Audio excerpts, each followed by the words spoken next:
Hi there. I'm going to tell you a secret. But first, you have to promise me you won't laugh. This is still an uncomfortable subject for me, so I'd just appreciate your understanding. Do we have a deal? Yeah? Okay. Well, when I was 5 years old, I watched a movie no child should ever see. I don't remember much about the circumstances of my viewing, other than that it was at the house where my family lived, late at night, in the dark, with only the television providing light.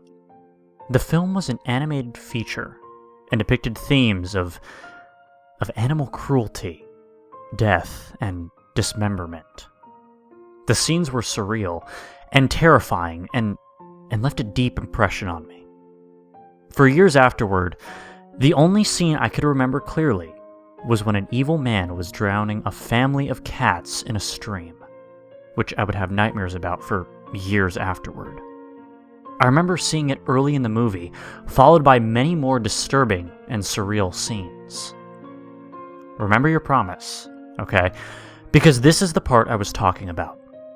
I never told anyone about what I saw, but the name of the movie was well known.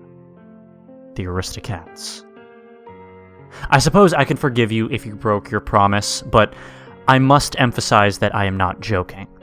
I saw a movie called The Aristocats, filled with the scenes I have described, and it scarred me for life. I don't think about the experience very often, but it was always in the back of my mind in some way.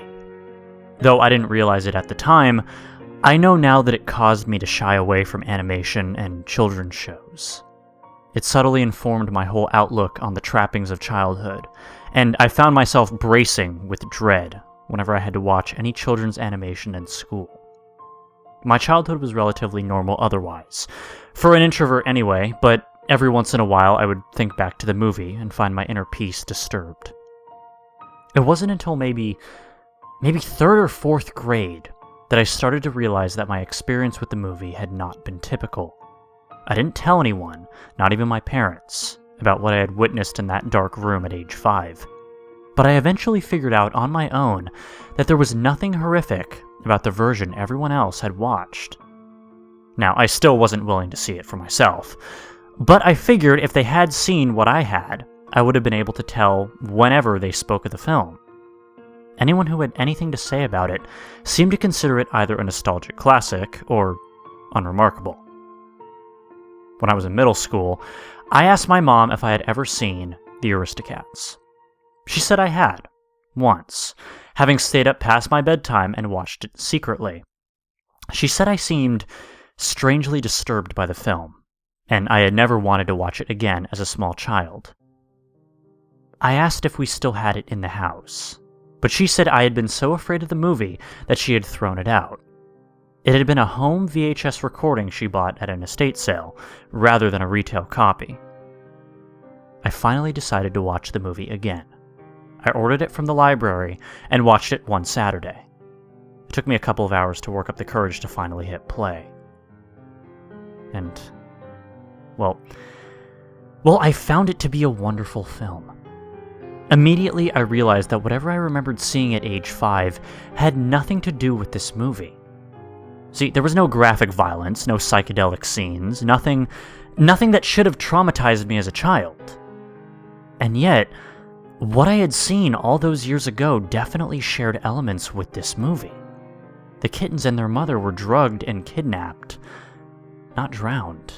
But I instantly recognized the moments leading up to this divergence, and almost had a flashback to the cartoon drowning I had witnessed.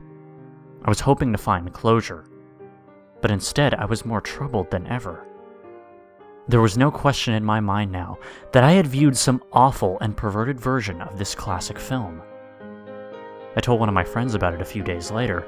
I didn't let him know how convinced I was of what I had seen as a young child, instead simply relating it as a vague and confused memory.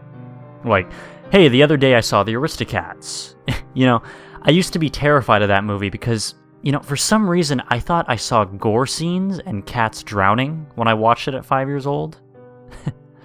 Funny how your memory plays tricks on you at that age, isn't it? He told me about the movie Felidae.